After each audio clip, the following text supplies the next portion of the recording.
عليكم ورحمة الله وبركاته. gudahaan shacabka reer Soomaaliland gudayadii meel kasta joogan aad iyo aad baan u salaamayaa gaar ahaan waxaan si weyn u salaamayaa shacabka reer Saaxil iyo kuwa degmada Berbera muddo laba caanama laba cisho ah hadda waxa ku sugnaa magaalada Berbera runtii hadaynu eegno magaalada Berbera waxa ka socda gudahaanteeda horumar ballaaran iyo isbedel weyn oo si xawli ah u socda haddii deka tahay haddii dawladda hoose tahay iyo haddii ay dhinacyada kale ee arrimaha bulshada tahayba runtii aad iyo aad baan u bogaadinayaa golaha deegaanka Berbera iyo maxay ahayd gudoomiyaha degmada Berbera maayarka Cabdishakuur Cudin oo halkan ka haya shaqo aad u weyn oo baaxad weyn waxaan leeyahay ilaahay haydu ku asturo dhamaantiinba intaas haddaan ka imaado waxaan jecelahay inaan wax ka idhaahdo go'aankii shalay tole ay soo saareen guddiga dhexdhexaadinta ee dhawqiisu inaga soo gaadhay magaalada Hargeysa horta marka hore guddidaasi ma ahayn guddi garsoor ma ahayn guddi golaba baarlamaan ama mid guurti ee waxay ahayd dad iyagu iskood isu xilqaamay oo erge iyo dhexdhexaadin waday go'aamada soo saarana marnaba muu noqonin xukun maxkamadeed ee wuxuu noqonayay hadba sida iyagu xaaladda taagan u arkaan danna moodaan waxaan jecelahay ugu horreyn inta loo fahmo anigu guddida aad iyo aad baan u bogaadinayaa go'aanka ay soo saareen wuxuu ahaa mid saxa waxaanu ahaa kii la yeeli lahaa Soomaalidu waxay tiraahdaa wixii umasha u dana ayaa ilmahana u dana Soomaaliland maanta waxa dan u dalkan doorasho ka dhacdo mar haddii institutionadii sharciga haynoo shaqeyn waayeen oo waxaanu dhiganay ku meel mari weynay ayaan dirada ugu weyn jirtaa waxa weeye isagoo dastuurkii iyo xeerarkii intaynu laabnay inaynu maxay toolay markay siyaasiyiintii ay noqdeen iska daba wareeg iyo hebelay sudur xulay ilaa dhexdhexaad saa horta ayaan daraa halka waxaan doonayaa hadaba saddexda qodob ay soo saareen inaan mid u yar sharaxo horta koobaad way inoo sheegeen commission cusub hadda la doortay raacna gudoomiyaha u yahay inaanay ahayn commission dhexdhexaad noqon kara doorasho qaban kara way ku gudidu si cad u sheegeen ka bareereen yiraahdeen nimanka dhaartoodii iyo doorashadoodii maalin la sugu waayay doorashada meel gaarsiin maayaan horta iyagu waa kuwa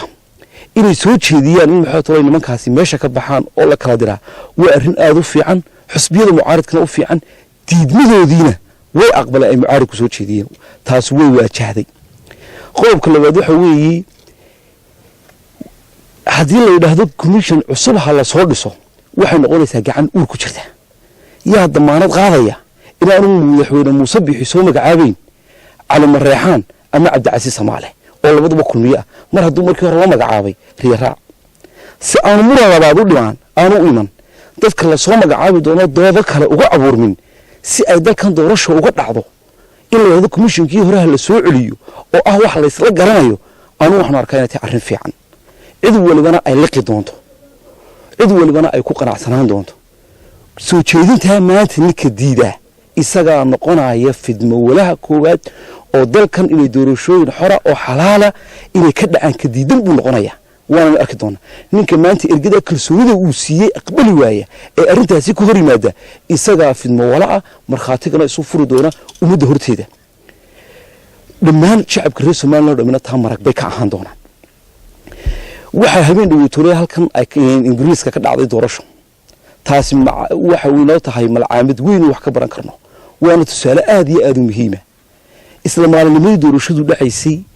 habeennimadeedina natiijadu waa lagu dhawaaqay dunidu saasay u tartamaysaa sidaasaan isu hirdiyaysaa innagana institutionadeennii sharciga ahaa ma shaqaynin madaxweyne Muuse Bixi waxaan kula talinayaa inta uu madaxweynaha yahay inuu ka tago hay'ado sharci oo dhisan oo doorashada xilligooda ku qabta baarlamaanka maanta jooga waa baarlamaan fadhiida waa baarlamaan liita waa baarlamaan aan wixii loo soo doortay aan tabayiraatay ka turjumin waa baarlamaanka commissionka maanta nooc ay yihiin la inoo sheegay ee odayaashaasi ka marag fureen umada ku sii daayay asixiyay wax kalena kama ahay waa ka xin iyo kursi ku fadhi inankii maalintii ay dhasheen maalintii la doortay dhashay ayaa maanta qaangaadha war maanta xusbiyada waxa u dana in arintaasi aqbalaan xildhibaanna yeeshaan iyaga matala waayo mucaarad ma ahaan karaan xusbiye aan lahayn baarlaman matala gudoomiye Faysal Cali Waraabo halkan mikrofon la soo istaago hadla iyo gudoomiye Cabdiraxmaan Cirro hadla labadii ugu sareeyay wadaniga u cida wallahi inaan muusar hor istaagay iskana celinayn xakameyn karin laakiin waxay ku xakameyn karaan oo dawladnimadeeda iyo mucaaradnimadeeda suuro gelin karaan marka ay yeeshaan xildhibaano baarlamaan oo xukuumadda la xisaabtama oo cagta u dhiga tusaalaha ugu weyn maanta hor yaalla waxa weeye xisbiyada kuwa maanta lacagihii ay qaadanayeen dimuqraadiyadda lagu korinayay ka jaray waa baarlamaanka halka fadhiya ee si allaaliyo wax lagu fasiro aan garinin ama dadka ugu filayn waxay wax ka daran bay soo wadaan haddaad maanta taaqbali weydaan dalka inuu doorasho galo aad hor istaagtaan doorashada baarlamaanka waxa inoogu jirta dalal waaweyn mid waa ta koobaad nidaamkeena dimuqraadiyadeed kor buu kacaya waa ta labaadoo dalku furfuran siyaasadeed buu galaya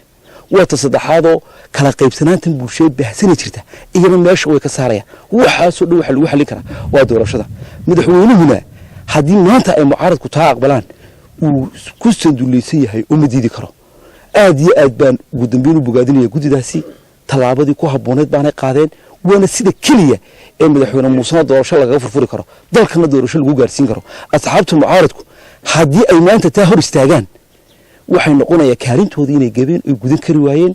inta aanay markaa sida baarlamaanka noqon iyaguna kuraasada ha banneeyaan aad baa mahadsantahay siyaasi nuurudiin bal waxaad ka warantaa qodobada odayaasha waxaa ka mid ahayd in marka arrinkaas loo dhameeyo in baarlamaanka hawshiisii dib u kordhintahay ay ka wada hadli doonaan komishinka cusub iyo xukuumadda iyo xisbiyada arrinkaasi waxbuu dabada ku hayay mar kasta oo baarlamaanka gacanta la geliyo waxay meesha keeneen saami qaybsi waxa la yiraahdo si loo gudmeeyaa saami qaybsiga dhibka ku haya Soomaaliland horta laba arrimood kala duwan weeyay yaasiinoo midowata saami qaybsiga doodtaasi imika taala maaha waxaana la gaari doonaa marka doorashadii waqtigeeda la isla gaaro laakiin si qodobkaasi waa qodob mucaaradka ay ugu hiiliyeen odayaasha dhexdhexaadka markay yiraahdaan labadii sano kursimada ahayd dib baa loogu noqon doonaa oo komishinka cusub yimaado dib loo soo magacaabi doono saddexda xisbi qaran iyo xukuumadda isla eegi doonta waxaan anigu qabaa inay tahay taasi mid loogu hiiliyey asxaabta mucaaradka iyo intii doorasho doona ama u sharaxan waxaan qabaa mid loogu hiiliyey inay tahay shacabka reer Soomaaliland oo baarlamaanka talax gabay halka fadhiya laynagu dhaafinayo sababtoo ah haddii soo dib loo soo magacaabo komishinkii hore muddo yar kooban bay doorashada ku qaban karaan maraan la sheekaysto xubno kamid ah komishinkii hore waxay ii sheegeen in gibigoodaba ku furantay 14 bilood waa sanad iyo 2 bilood diiwaangelintii kala bar bay sameeyeen khibrad bay qabaan weerarnimay leeyihiin kaliya waxa weyn police stationada qaybiyaan waraaqo codbixintana daabacaan iyaga intaasaa kaga gudboon iyana dhaqaale helaan dhaqaalahana waxay naga xiran in doorashada la soo qadimo waqtigeeda laga soo hormariyo waxaana noqon doonta arrimaha haddii la isla eego in wada hadalladii dib u furmaan deerafida la iska istaagi arrimo ka sii fiican baa ka dhalan doona xitaa waxa ka dhalan doonta xubnihii komishinka ah cid walba inay xor noqon karto kuwii horena qaar la soo xiri karo qaarna laga tagi karo waxa kale ka dhalan karta in sanadii 14 bilood lagu soo ururin sanadii 2 bilood lagu soo ururin karaba in doorashada lagu qabto go'aanka kursimada ah ay gaadhay guurtiduna tii maxkamadda dastuuriga baa burin karta sidii horeba ay u dhacday taasi aad maasanta way su'aal baa ku diinaya maalintaana way muuqatay maantana way muuqataa marag baana laga yahay arrintaas waxa go'aan xisbi ee go'aan shakhsi muuhayn haddii noqoto go'aamada shakhsiga ah anigu waxaan ahaa dadkii lahaa komishinkaas ay inoo gudobaysan doorasho ay qaban karaan ee inoo daaya haddii maalintaa la dayn laana 2 sanadood gudahood in ka yarba doorashadu ku qabsoon lahayd maanta waxa xildhibaano cusub baa golaha fadhiya lahaa waxaan u arkaa fursadda ugu weyn ee siyaasiga ah ee xisbiga wadani dayacay inay taasi tahay komishinka hore eedooda wax badan waa ka jireen laakiinse waxa ka muhiimsanayd in doorasho dalka ay ka dhacdo ka qabsoonto wan footna codku weeyaan hal xildhibaan iyo qofkiiba ma ahayn wax la musuqmaasuqi karo wax la boobi karo tii madaxweynenimaduna way ka duwantay 82 xildhibaan baa maanta loo garnaqaya ee 3 xildhibaan looma garnaqayo marka aragtidaasi aragti aan markii horeba qabay way tahay imikana waan qabaa laakiin go'aanka lagu didafiyay go'aan xisbi buu ahaa mid shakhsi muuhayn